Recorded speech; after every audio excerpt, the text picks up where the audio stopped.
আমার সমস্ত বন্ধুদের জানাচ্ছি শুভ স্বাধীনতা দিবস। আজ আমি যে কেকের ডেকোরেশন নিয়ে এসেছি, ভিডিও নিয়ে এসেছি, এটা 2 পাউন্ডের ম্যাঙ্গো কেকের উপর বানিয়েছি। এটা আমার ছোট্টবেলা স্কুলের প্ল্যাটিনাম জুবেলির জন্য বানানোর অর্ডার এসেছিল আমার কাছে। তো আমার কতটা সৌভাগ্য, তাই না বন্ধুরা, যে ছোটোবেলায় স্কুলে যেখানে আমি অ আ ক খ একে চন্দ্র লেখা শিখেছি সেই স্কুলের জন্যই আমি 75 বছর পূর্তি উপলক্ষে কেক বানাচ্ছি। সত্যি আমি নিজেকে খুবই লাকি ভাবি। আর থ্যাংক ইউ সবাইকে যারা আমাকে চুজ করেছেন, আমাকে এই কেকটা অর্ডার দিয়েছেন, থ্যাংক ইউ। আর দেখুন এখানে আমি 4টে ডিম নিয়ে নিয়েছি। এটা আমি 2 পাউন্ডের একটা ম্যাঙ্গো কেকের রেসিপি দেখিয়ে দিচ্ছি। আমার যে সমস্ত বন্ধুরা এই ধরনের কেকগুলো বানাতে চাও, 2 পাউন্ডের রেসিপি অনুযায়ী কেক বানাতে চাও, তো আমার ভিডিওটা দেখে অবশ্যই পারবে। আর এখানে যা যা জিনিস আমি ইউজ করেছি সমস্ত কিছু রুম টেম্পারেচারে ইউজ করেছি, অতিরিক্ত গরম কিংবা ঠান্ডা আমি ইউজ করিনি। আমার এই রেসিপিটা যদি তোমাদের ভালো লাগে, ডেকোরেশনটা যদি ভালো লাগে, প্লিজ আমার চ্যানেলটা সাবস্ক্রাইব করবার অনুরোধ জানালাম। এটা যেহেতু ম্যাঙ্গো ফ্লেভারের উপর ছিল, তাই আমি এখানে ভ্যানিলা এসেন্স আর ম্যাঙ্গো এসেন্স দুটোই দিয়ে দেবো অল্প করে। অলরেডি আমি তেলটাও দিয়ে দিয়েছি। অবশ্যই ভালো করে এসেন্সটা দিতে হবে, নাহলে ডিমের একটা গন্ধ থাকে। এখানে 5 থেকে 6 সেকেন্ডের জন্য আমি বিট করব, বেশি সময় বিট করব না, ফোমটা বসে যাবে। এরপর একটা স্ট্রেনার নিয়ে নিয়েছি, স্ট্রেনারের মধ্যে ময়দাটা দিয়ে দিলাম আর আলতো হাতে একটা হ্যান্ড উইক্স দিয়ে ভালোভাবে মিশিয়ে নেব। খুব সুন্দর একটা ফোমি ভাব হয়ে যাবে আর খুব ভালোভাবে ব্যাটারটা মাখিয়ে নিতে হবে, তাহলে একটা নরম স্পঞ্জি কেক রেডি করতে পারবে। এখানে দেখো আমি 3 থেকে 4টে ধাপেই মিশিয়ে নিচ্ছি, কখনোই একসাথে সমস্ত ময়দাটা দিয়ে দিচ্ছি না। আর খুবই ধীরে ধীরে আমি এটা মাখিয়েছি। তোমাদের কাছে যদি এরকম ধরনের কোনো ওকেশানের কেকের অর্ডার আসে স্কুল থেকে বা অন্য কোনো অফিস থেকে, এরকমভাবে ফন্ডেন্ট ওয়ার্ক করে তোমরা অবশ্যই তোমাদের অর্ডারটা পূরণ করতে পারো। আর কিভাবে ফন্ডেন্টের ডেকোরেশনটা বানাবে, কিভাবে ফন্ডেন্ট ইউজ করবে এই বর্ষার সময়, সমস্ত কিছু খুঁটিনাটি আমি ভিডিওর মধ্যে বলার চেষ্টা করেছি। প্লিজ ভিডিওটা স্কিপ না করে দেখো।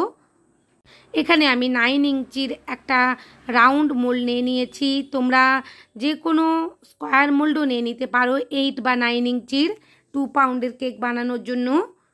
আমার মোল্ডটা 9 ইঞ্চির ছিল। আর এই কেকটা বানাতে গিয়ে একটু বিশেষ রং হয়ে গেছে, দেখো তোমাদেরকে মোল্ড আউট করেও আমি দেখিয়ে দিচ্ছি। কারণ যখনই আমি এটা ওটিজির মধ্যে দিয়েছিলাম, ওটিজির মধ্যে দেওয়ার পরে কারেন্ট 10 থেকে 15 মিনিট বেক হওয়ার পরে কারেন্ট চলে গেছিলো, ওটিজিটা অফ হয়ে গেছিলো। আর আমি 5 মিনিট তবু অপেক্ষা করছিলাম যদি কারেন্ট আসে, আমি বের করছিলাম না, জানতাম যে ফোমটা বসে যাওয়ার সম্ভাবনা থাকবে। কারণ 20 থেকে 25 মিনিটের আগে যদি ওটিজি বা গ্যাস ওভেনে যেখানেই কেক বানাও না কেন, যদি উপরের যে লিডটা থাকে সেটা খুলে দেওয়া যায় তো ফোমটা বসে যায় বা কেকটা শক্ত হয়ে যায়। কিন্তু আমার সাথে ওরকম কিছু হয়নি। আমি 15 মিনিট অপেক্ষা করেছি, 10 মিনিট হওয়ার পর 5 মিনিট আরও অপেক্ষা করেছি, তারপরে আমি গ্যাস ওভেনের মধ্যে এটা বেক করেছি। এরপর টাইমের ডিফারেন্স হওয়ার জন্য সাইডের অংশগুলো একটু বেশি রেড কালার হয়ে গেছে, কোনো অসুবিধে নেই। কেকটা খুবই স্পঞ্জি ছিল আর খুবই টেস্টি ছিল, আর দেখতেও দেখো কত সুন্দর লাগছে। আমার এই রেসিপি ফলো করে যদি তোমরা কেক বানাও, খুব সুন্দর খেতে হবে। আর এখানে ধীরে ধীরে আমি ক্রিম দিয়ে দিচ্ছি অল্প করে, আর একটা প্যালেন নাইফ দিয়ে ভালোভাবে চারিদিকে ক্রিমটা ছড়িয়ে দিচ্ছি। এই প্যালেন নাইফটা একটু বড় সাইজের, কারণ বড় কেকগুলো বানানোর সময় যখন 8 ইঞ্চি বা 9 ইঞ্চির মোল্ডে কেক বানাতে যাবে বা 10 ইঞ্চির মোল্ডে, তখন এই ধরনের প্যালেন নাইফগুলো ব্যবহার করলেই ভালো হবে। এখানে ম্যাঙ্গো ফ্লেভারের উপর বানিয়েছিলাম, তাই ম্যাঙ্গো ক্রাশ দিয়ে দিলাম আমি। আর ম্যাঙ্গো ক্রাশটাও আমি কেকের লেয়ারে ভালোভাবে ছড়িয়ে নিচ্ছি। অবশ্যই এই কাজটা করতে হবে, কেকের লেয়ারে ভালো করে ম্যাঙ্গো ক্রাশটা ছড়িয়ে নিতে হবে, যাতে প্রত্যেকটা কাট করার পর বাইটের মধ্যে ম্যাঙ্গো ক্রাশের টেস্টটা পৌঁছয়। আর এখানে যে আমি সুগার সিরাপটা ব্যবহার করছি, তার মধ্যে 2 টেবিল স্পুন ম্যাঙ্গো ক্রাশ মিশিয়ে নিয়েছিলাম, যাতে টেস্টটা আরও সুন্দর আসে কেকটার। ধীরে ধীরে আমি সেকেন্ড লেয়ারটাও বসিয়ে দিয়েছি। যখন কারেন্ট চলে যাচ্ছিল তখন তো আমার খুবই ভয় লাগছিল যে কি হবে, কেকটা আদৌ সফট স্পঞ্জি হবে কি না। তোমাদেরও যদি এরকম পরিস্থিতির সম্মুখীন হও তো তোমরা ভয় পেও না, 5 মিনিট অপেক্ষা করে যেও, তারপরেই গ্যাসের মধ্যে ট্রান্সফার করে নিও। কারণ 5 মিনিট পর্যন্ত যে ওটিজির একটা তাপমাত্রা থাকে তার মধ্যেও অনেকটা কেকটা বেক হয়ে যাবে, কোনো অসুবিধে হবে না। আমার 10 মিনিট পর আসছিল না দেখে আমি 5 মিনিট আরও রেখে দিয়েছিলাম ওটিজির মধ্যেই, তারপরেই আমি গ্যাস ওভেনে ট্রান্সফার করে নিয়েছিলাম। খুব দ্রুততার সাথেই কাজটা করেছিলাম, তাই ফোমটা আমার বসছিল না। ধীরে ধীরে আমি দ্বিতীয় লেয়ারের মধ্যেও ম্যাঙ্গো ক্রাশ দিয়ে দিলাম আর একই রকমভাবে প্যালেন নাইফ দিয়ে স্প্রেড করে নিচ্ছি। আর তৃতীয় লেয়ারটাও বসিয়ে দিয়েছি আর সুগার সিরাপ দিয়ে ভালোভাবে স্পঞ্জটা ভালো করেই সোপ করে নিতে হবে। এখানে আমি খুব ভালোভাবেই সোপ করে নিচ্ছি, যেহেতু আমার একটু বেকটা বেশি হয়ে গেছিলো, আমাকে আরেকটু ভালো করে সোপ করে নিতে হবে। আর ফ্রিজের মধ্যে অবশ্যই কেকটা সেট করে করে বানাতে হবে, কারণ গরমে ক্রিমটা ভীষণভাবে মেল্ট করতে থাকে। আর বড় কেকগুলো যাদের বানাতে অসুবিধে, নতুন কেক বানাচ্ছ, আশা রাখছি আমার এই ভিডিওটা দেখে তোমরা নিখুঁতভাবে বানাতে পারবে। এখানে ফন্ডেন্ট কিভাবে ম্যানেজ করবে সেটারও আমি টিপস ট্রিক্স দিয়েছি কিছু কিছু, তো তোমরা ভিডিওটা দেখো, ফুল ওয়াচ করো, তাহলে অবশ্যই বাড়িতে পারফেক্টভাবে এরকম অর্ডারগুলো নিতে পারবে আর কেক বানাতে পারবে। ধীরে ধীরে আমি অল্প অল্প করে ক্রিম নিয়ে ক্রাম কোটিং করে নিচ্ছি।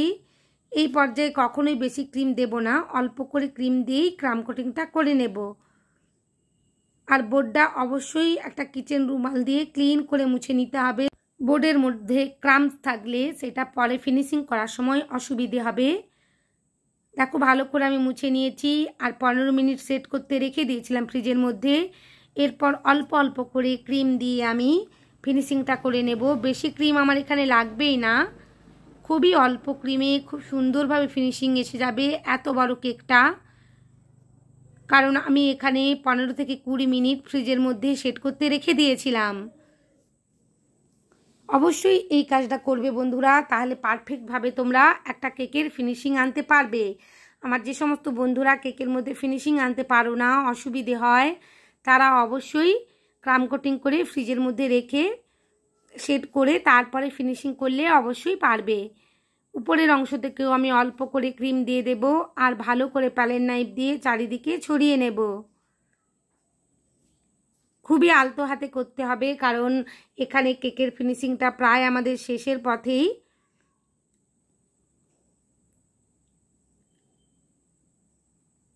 খুব সুন্দরভাবে আমি ফিনিশিং করে নিচ্ছি। আর এই বড় কেকগুলোর ক্ষেত্রে আবারও বলছি, বড় প্যালেন নাইফ অবশ্যই ব্যবহার করবে। ছোট প্যালেন নাইফ ব্যবহার করলে বারবার ক্রিমটা এদিক সেদিক হতে থাকবে, পারফেক্টভাবে একটা ক্লিন ভাব আসবে না, ফিনিশিং আসবে না। তাই অবশ্যই একটু বড় প্যালেন নাইফ ব্যবহার করার চেষ্টা করবে। এখানে ক্রিমের সাথে একটু অরেঞ্জ কালার মিশিয়ে নিয়েছিলাম, সেটাই আমি দিয়ে একটা এফেক্ট আনার চেষ্টা করছি, কারণ কেকটা আমি হোয়াইটের উপর বিশেষ রাখবো না, একটু কালারফুল করার চেষ্টা করছি। সত্যি বন্ধুরা, এই ধরনের কেকের অর্ডারগুলো যখন আসে মনটা খুবই খুশি হয়ে যায়। এই কেকের অর্ডারগুলোর মধ্যে অনেকটা সেন্টিমেন্টও জড়িয়ে থাকে, তাই না? কখন ছোটোবেলায় আমরা পড়ে এসেছি ক্লাস 4 পর্যন্ত, সেখানেই আমাদের প্রথম হাতে খড়ি, প্রথম কথা বলা শেখা, লেখা, নামতা পড়া, সমস্ত কিছু সেই স্কুলের জন্যই আজ প্ল্যাটিনাম জুবেলিতে কেক বানাচ্ছি। তো কত খুশি হয়, বলার ভাষা পাচ্ছি না আমি। এখানে এক পাইপিং ব্যাগের মধ্যে ক্রিম ভরে নিয়েছি, একটু ভায়োলেট কালার মিশিয়ে নিয়েছি আর ছোট্ট ছোট্ট করে একটা ফুল করে নিচ্ছি। এই ফুলগুলো এখন খুবই ট্রেন্ডিংয়ে চলছে, খুব সুন্দর দেখায়ও এই ধরনের বড় কেকগুলোতে এইভাবে ফুল বানালে। তোমাদেরকে আমি টেকনিকটা দেখিয়েও দিচ্ছি, তোমরা অবশ্যই বাড়িতে একবার প্র্যাকটিস করো এই ধরনের ফুলগুলো বানানোর জন্য। এই ফুলগুলো তোমরা রোজ নোজেল দিয়েও বানাতে পারো। খুব সুন্দরভাবে দেখো আমি ফুলগুলো করে নিচ্ছি। আর ভায়োলেট কালারটা এত সুন্দর লাগছিল যেটা বলবারই নয়। আর একটা শ্যাডো মতন দিয়েছি, পুরোপুরি আমি ভায়োলেট বানাইনি ক্রিমটাকে, একটু আমি মার্বেল এফেক্টের মতন রেখেছি, হোয়াইটের সাথে ভায়োলেট কালারটা, যাতে দেখতে খুব ভালো হয়, একটা ন্যাচারাল লুক আসে যাতে, সেই রকমই আমি করেছি ক্রিমটা রেডি। ধীরে ধীরে আমি পুরো বর্ডারটাই একই রকমভাবে ডিজাইন করে দেব। অনেকগুলোই ফুল তোমাদের আমি বানিয়ে দেখিয়ে দিলাম, তোমরা বাড়িতে অবশ্যই চেষ্টা করো। আর কেকটা কেমন হলো অবশ্যই কমেন্ট করো বন্ধুরা। তোমাদের কমেন্ট আর তোমাদের লাইক আমাকে নতুন নতুন কাজ করতে আরও উৎসাহিত করে। আর আমার চ্যানেলে নতুন বন্ধু হয়ে থাকলে চ্যানেলটা সাবস্ক্রাইব করবার অনুরোধ জানালাম। এই রকম ধরনের ফ্লাওয়ার বানানোর পরেই কেকটা এমনিতেই সুন্দর লাগছে, যেন মনে হচ্ছে আর কোনো ডেকোরেশনের প্রয়োজনই নেই। আমার যেন কোথাও একটু ফাঁকা মনে হচ্ছিল, তাই ফ্লাওয়ারের মাঝের অংশে একটু করে ইয়েলো কালার রেডি করেছিলাম ক্রিম দিয়ে, ইয়েলো কালারের ক্রিম রেডি করেছিলাম।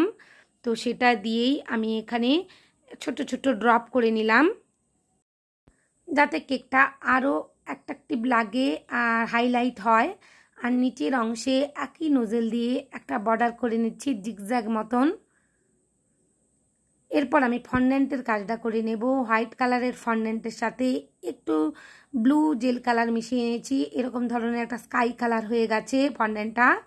আর অবশ্যই এই বর্ষাকালে ভীষণভাবে ইমিউনিটি আর যেটা জলীয় বাষ্প বলে, বর্ষাকালে ভীষণভাবে বাতাসে আছে একটা চিপচিপে ভাব, তো ফন্ডেন্ট নিয়ে কাজ করা ভীষণই কষ্টদায়ক। একটু যদি হাতে কর্নফ্লাওয়ার ব্যবহার করা যায় অবশ্যই পারা যাবে। আর ফন্ডেন্টটা ইউজ করার আগে যতটা পরিমাণ ফন্ডেন্ট নিচ্ছ সেই রকম অনুযায়ী দেখে একটু টাইলস পাউডার মিশিয়ে নিতে হবে।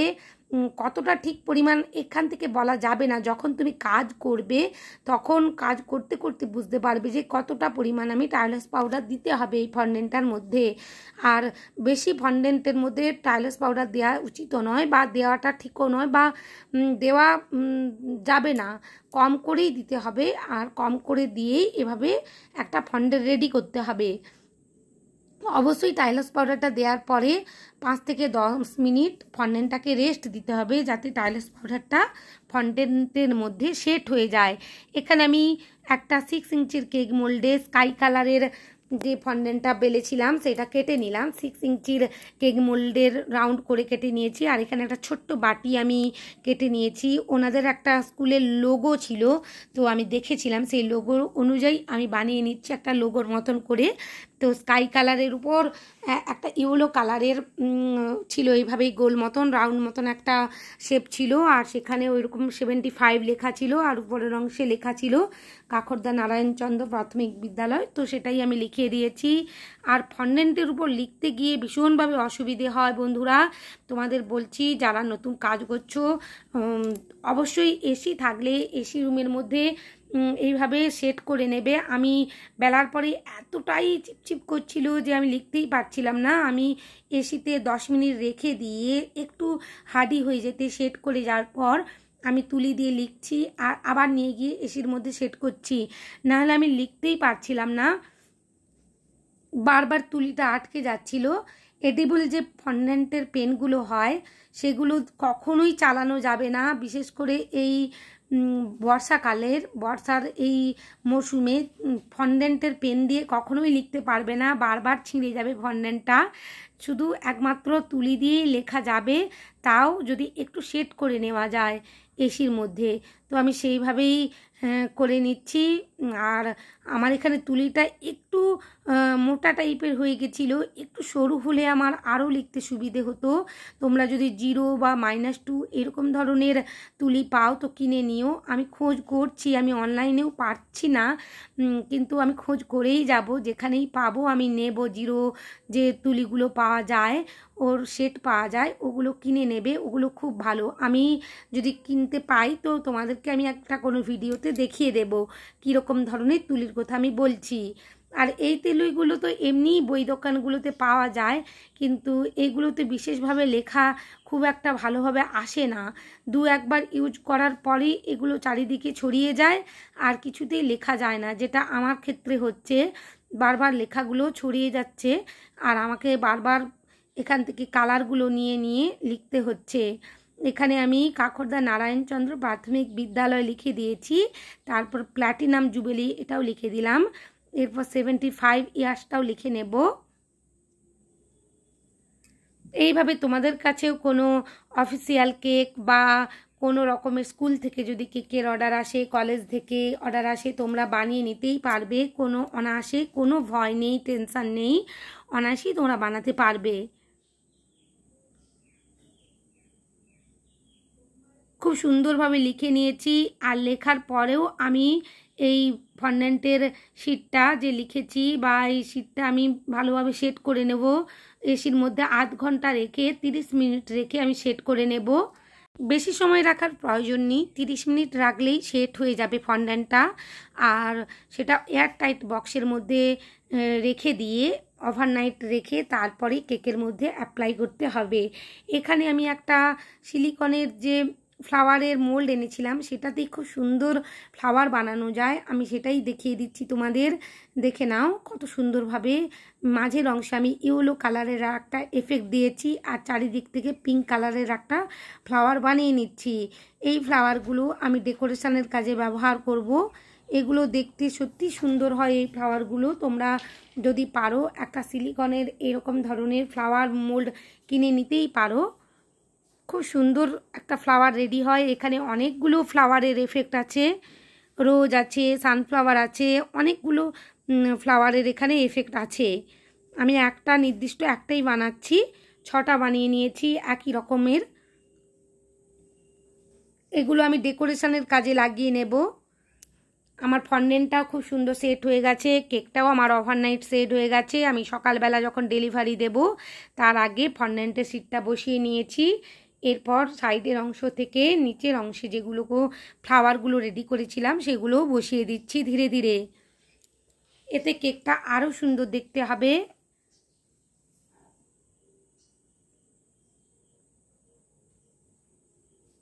খুবই আলতো হাতে ধীরে ধীরে বসাতে হবে। এবার মাঝে 75-এর নিচেও আমি একটা বসিয়ে দেব। খুব সুন্দর দেখতে লাগছে। তোমাদের কেমন লাগছে অবশ্যই কমেন্ট করো, আর নতুন বন্ধু হয়ে থাকলে চ্যানেলটা সাবস্ক্রাইব করবার অনুরোধ জানালাম। সবাই খুব খুব ভালো থেকো, অনেক অনেক কেক বানিও। আর দেখো কত সুন্দরভাবে আমি কেকটা উপস্থাপন করেছি, ওনারা খুবই খুশি হয়েছেন। অনেক ধন্যবাদ আমার ভিডিও দেখার জন্য।